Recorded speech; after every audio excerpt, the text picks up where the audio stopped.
lovable mouse was always a busy man. He worked long and hard nights just to make those few extra bucks. Minnie had taken notice of this, eventually deciding to ask Mickey about it.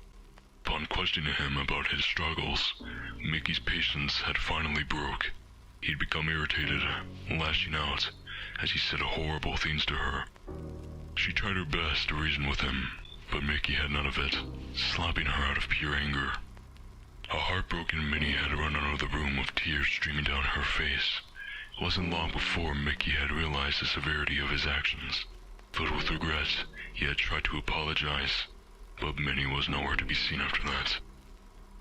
The guilt-ridden mouse had stayed up all night until exhaustion had taken over. When Mickey had woken up from his deep slumber, he was quick to notice that the house was abnormally silent.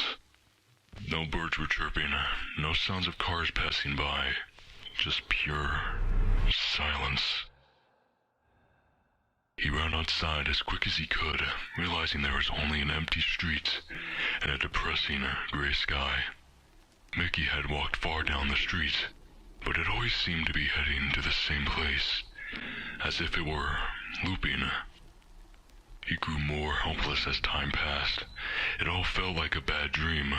Mickey tried to end his life many times, but despite his efforts, he just couldn't escape. For 3 months, he had been trapped here. His sanity had begun to decrease.